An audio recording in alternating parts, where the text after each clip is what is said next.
আসসালামু আলাইকুম প্রিয় শিক্ষার্থী বন্ধুরা, কেমন আছে? জানি করোনাকালীন সময়ে খুব একটা ভালো নেই, তারপরেও আতঙ্কিত না হয়ে সচেতন থাকতে হবে। সচেতনতাই পারে আমাদেরকে করোনা থেকে মুক্ত রাখতে। সে যাই হোক, তোমরা সুস্থ থাকো, ভালো থাকো, এই কামনা শুরু করছি একাদশ ও দ্বাদশ শ্রেণীর ব্যবস্থাপনা বিষয়ের দ্বিতীয় পত্রের ক্লাস। তাহলে এবার আমরা সরাসরি ক্লাসে চলে যাই। আমার ক্লাসে তোমাদের সবাইকে স্বাগতম। হলো শিক্ষক পরিচিতি।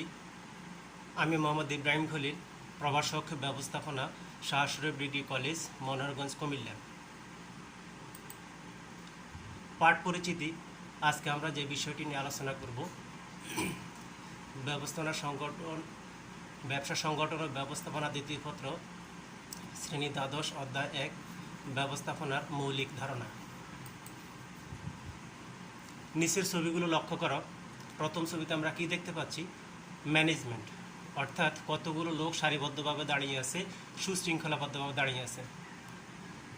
দ্বিতীয় ছবিতে দেখা যাচ্ছে কতগুলো লোক সভা করতেছে, আলোচনা করতেছে। তৃতীয় ছবিটা দেখা যাচ্ছে ইম্পর্টেন্স অফ ম্যানেজমেন্ট স্টাডিজ, অর্থাৎ একজন নির্বাহী কতিপয় ব্যবস্থাপকদেরকে অনেকগুলো বিষয় বুঝিয়ে দিচ্ছেন। চতুর্থ ছবিতে দেখতেছি একজন নির্বাহী অধস্তন কর্মচারীদেরকে তাদের কিছু পরামর্শ দিচ্ছেন। এই ছবিগুলো দেখে স্বভাবত নিয়তে আমরা কি বুঝতে পারতেছি? তার মানে এখানে সুশৃঙ্খলাবদ্ধ মানুষ, এখানে সুশৃঙ্খলাবদ্ধ একটা সভা, নির্বাহী ব্যবস্থাপনা কতিপয় লোককে কিছু পরামর্শ দিচ্ছেন, এখানেও ঠিক পরামর্শ চলতেছে। তার মানে আমাদের এই ছবিগুলো দেখে আজকে আমরা বুঝতে পারতেছি আমাদের পাঠের বিষয়বস্তু কি হবে। আমাদের পাঠের বিষয়বস্তু হলো ব্যবস্থাপনা। এবার আমরা আসি এই পাঠ শেষে শিক্ষার্থীরা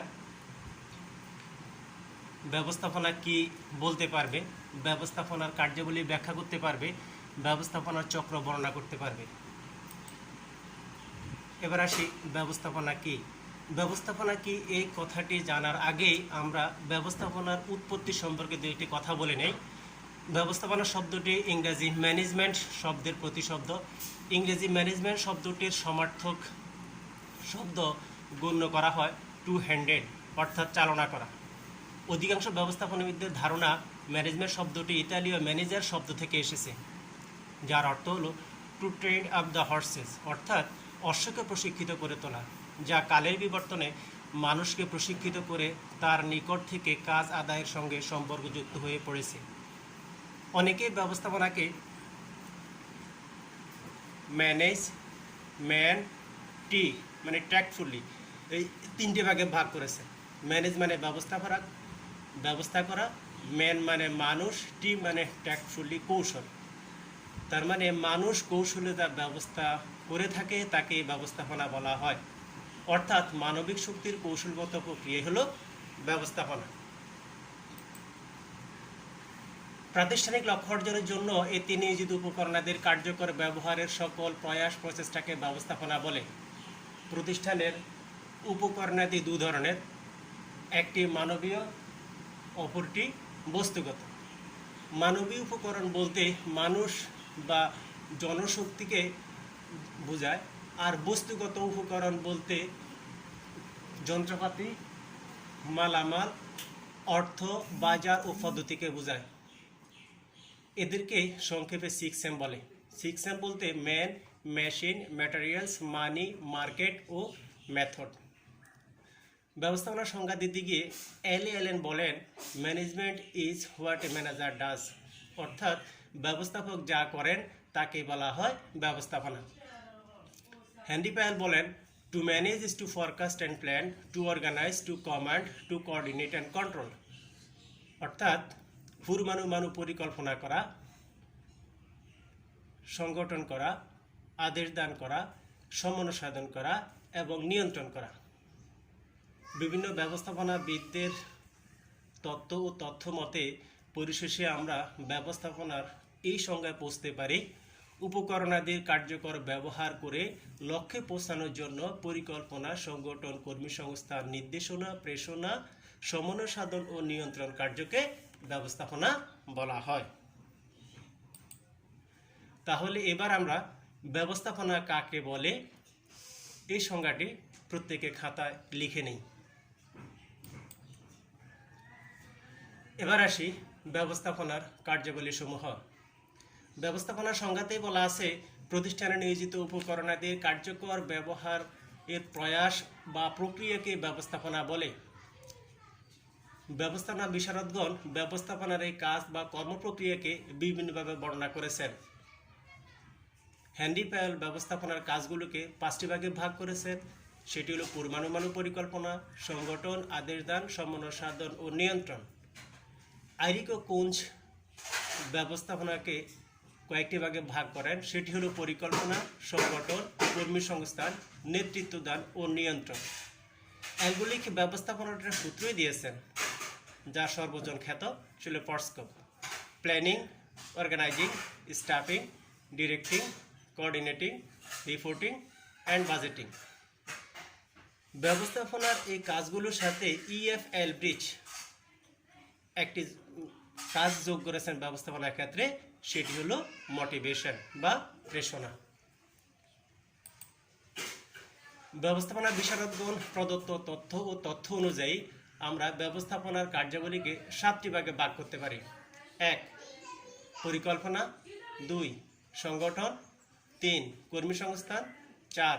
নির্দেশনা, প্রেরণা, 6. সমন্বয় সাধন, 7 হলো নিয়ন্ত্রণ। প্রথমে আসি পরিকল্পনা কি। পরিকল্পনা ভবিষ্যৎ কর্মসূচির নকশা, কখন কাকে কি করতে হবে, কিভাবে করতে হবে তা অগ্রিম চিন্তা করাকে পরিকল্পনা বলা হয়। পরিকল্পনাকে ব্যবস্থাপনার দর্পণ হিসেবে চিহ্নিত করা হয়।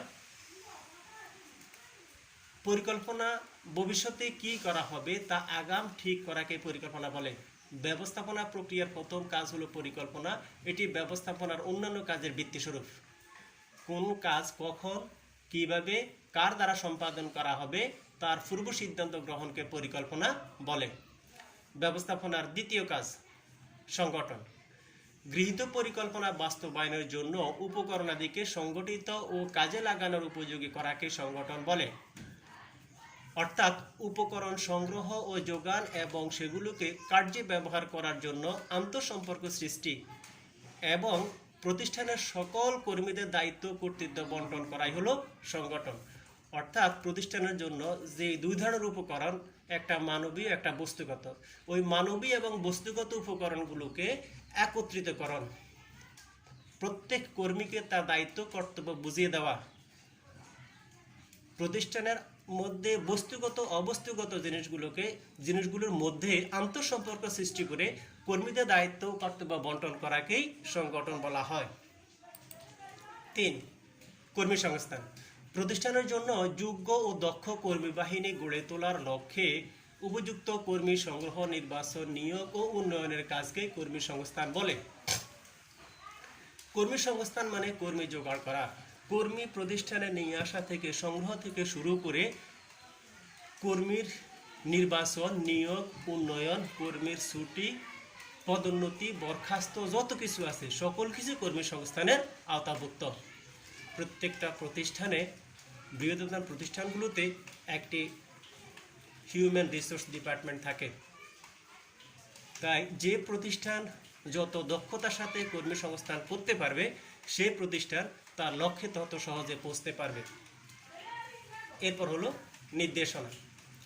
অধস্তন জনশক্তিকে প্রয়োজনীয় নির্দেশ দান, তত্ত্বাবধান, উপদেশ ও পরামর্শ প্রদান এবং অনুসরণ ও ফলো আপ কার্যকে নির্দেশনা বলে।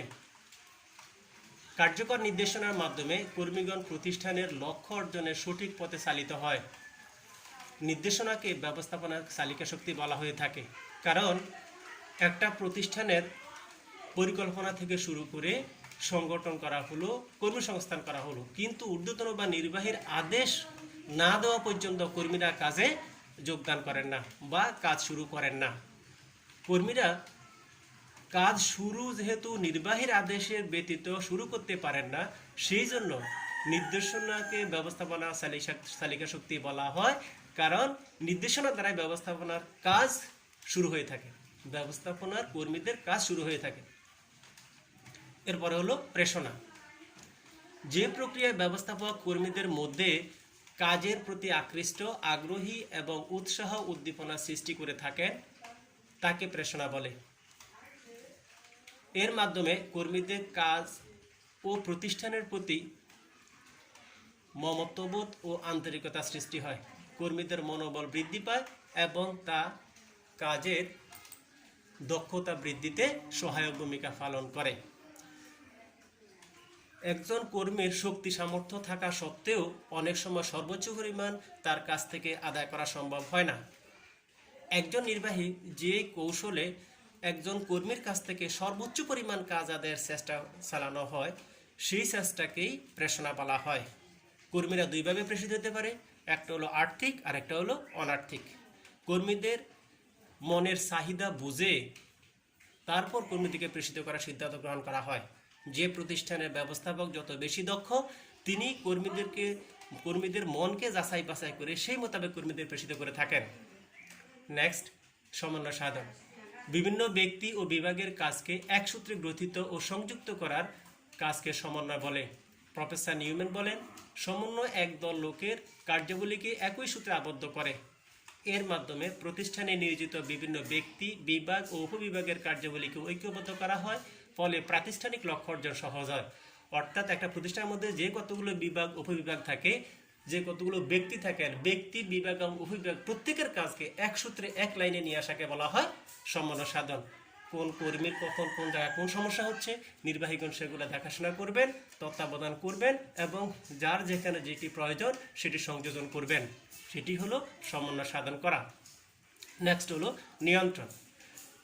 ব্যবস্থাপনার কাজ সর্বশেষ কাজ হলো নিয়ন্ত্রণ। পূর্ব নির্ধারিত পরিকল্পনা অনুযায়ী কাজ সম্পাদিত হচ্ছে কিনা তা পর্যবেক্ষণ করা এবং প্রয়োজনে যথাস্থানে সংশোধনের ব্যবস্থা গ্রহণ করাই হলো নিয়ন্ত্রণ। নিয়ন্ত্রণ হলো গৃহীত পরিকল্পনা, জারিকৃত নির্দেশনা ও প্রতিষ্ঠিত নীতি অনুযায়ী কার্য পরিচালিত হচ্ছে কিনা তা পরীক্ষা করা। নিয়ন্ত্রণ ব্যবস্থাপনার সর্বশেষ কাজ। পরিকল্পনা দিয়ে ব্যবস্থাপনার কাজ শুরু হয় এবং নিয়ন্ত্রণ দ্বারা শেষ হয়। পরিকল্পনাতে কি কি করা হলো, কিভাবে কার্যাবলী সম্পাদন করা হবে, নিয়ন্ত্রণের মাধ্যমে সেগুলো সব যাচাই বাছাই করে কার্যপ্রক্রিয়া ঠিকমতো হচ্ছে কিনা সেগুলো দেখা হয়। যদি কোনো কারণে কার্যপ্রক্রিয়ার মাঝখানে কোনো সমস্যা ঘটে তাহলে ঊর্ধ্বতন কর্মকর্তা বা নির্বাহী অধস্তন কর্মীকে সেই সমস্ত ভুল ধরিয়ে দেবেন এবং সংশোধনের ব্যবস্থা করে পরবর্তীতে তার সুষ্ঠুভাবে সম্পাদনের প্রয়োজনীয় ব্যবস্থা গ্রহণ করবেন। এটি হলো নিয়ন্ত্রণ। মূলত ব্যবস্থাপনা একটি চলমান কার্যপ্রক্রিয়া বিশেষ, অর্থাৎ সুনির্দিষ্ট লক্ষ্যকে কেন্দ্র করে প্রত্যেকবার ব্যবস্থাপনার কাজ শুরু হয় পরিকল্পনা থেকে এবং শেষ হয় নিয়ন্ত্রণের মাধ্যমে। তাই ব্যবস্থাপনা বিশেষজ্ঞ এগুলিকে ব্যবস্থাপনা প্রক্রিয়া বা চক্র বলে আখ্যায়িত করেছেন। এবার আসি ব্যবস্থাপনার চক্র। ব্যবস্থাপনার চক্র বলতে ব্যবস্থাপনার প্রক্রিয়াকে বোঝানো হয়। প্রক্রিয়া বলতে পরস্পর নির্ভরশীল ধারাবাহিক কাজের সমষ্টিকে বোঝায়, যার প্রতিটা কাজ প্রকৃত অর্থেই সম্পূর্ণ ফল দিতে পারে না। একইভাবে কাজগুলো ধারাবাহিকভাবে সম্পাদিত না হলে তা থেকেও কার্যকর ফল লাভ অসম্ভব। ব্যবস্থাপনার কাজগুলো ও ধারাবাহিকভাবে সম্পাদিত না হলে প্রতিষ্ঠান তার কাঙ্ক্ষিত ফল অর্জন করতে পারবে না। তাই ব্যবস্থাপনা চক্র বলতে ব্যবস্থাপনা প্রক্রিয়ার অধীনে কার্যসমূহের চক্রাকার আবর্তিত হওয়াকে বোঝায়। ব্যবস্থাপনার কার্যাবলীসমূহ মূলত একটা প্রক্রিয়া বিশেষ। প্রক্রিয়া হলো পরস্পর নির্ভরশীল কতগুলো কাজের ধারাবাহিক সমষ্টি। একটি কাজ আরেকটা কাজের উপর নির্ভরশীল। এই ব্যবস্থাপনার কাজগুলো প্রত্যেকটি কাজ একটা একটার উপর নির্ভরশীল। চক্র বলতে আবর্তন প্রক্রিয়াকে বোঝায়, ঘূর্ণায়মানতাকে বোঝায়। এগুলো পরিকল্পনা, সংগঠন, কর্মী সংস্থান, নির্দেশনা, প্রেষণা, সমন্বয় সাধন এবং নিয়ন্ত্রণ। এই কার্যগুলো যেহেতু পরস্পর উপর নির্ভরশীল এবং ঘূর্ণায়মান এবং নিয়ন্ত্রণ দিয়ে শেষ হওয়ার পরে আবার পরিকল্পনা দিয়ে কাজটি শুরু হয়। পরিকল্পনা, নিয়ন্ত্রণ পরবর্তী পরিকল্পনা ভিত্তি হিসেবে কাজ করে। ব্যবস্থাপনার কার্যগুলো এইভাবে চক্রাকার আবর্তিত হয় বিধায় ব্যবস্থাপনার কাজকেই ব্যবস্থাপনার চক্র বলা হয়ে থাকে। অর্থাৎ ব্যবস্থার প্রক্রিয়ার অধীন কার্যসমূহের চক্রাকার আবর্তিত হওয়াকে বোঝায় ব্যবস্থাপনার চক্র। এখানে ব্যবস্থাপনা চক্রের একটি চিত্র দেওয়া আছে। পরিকল্পনা দিয়ে শুরু, নিয়ন্ত্রণ দিয়ে শেষ। ব্যবস্থাপনা কাজ পরিকল্পনা, সংগঠন, কর্মী সংস্থার নির্দেশনা, প্রেষণা, সমন্বয় সাধন এবং নিয়ন্ত্রণ। এবার এসে আমরা আজকে কি কি শিখলাম? 1. ব্যবস্থাপনা কি? 2. ব্যবস্থাপনার কার্যালয় সমূহ কত ধরনের? 3. ব্যবস্থাপনা চক্র কি?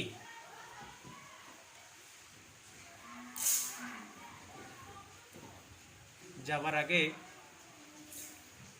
সবাইকে করোনাকালীন সময়ে আতঙ্কিত না হয়ে, ভয় না পেয়ে সবাইকে সচেতন থাকার অনুরোধ করছি। স্বাস্থ্যবিধি মেনে চলার আহ্বান করছি। নিজে সুস্থ থাকতে হবে, পাড়া প্রতিবেশী সবাইকে সুস্থ রাখতে হবে। সকলকে ধন্যবাদ। আসসালামু আলাইকুম ওয়া রাহমাতুল্লাহি ওয়া বারাকাতুহু।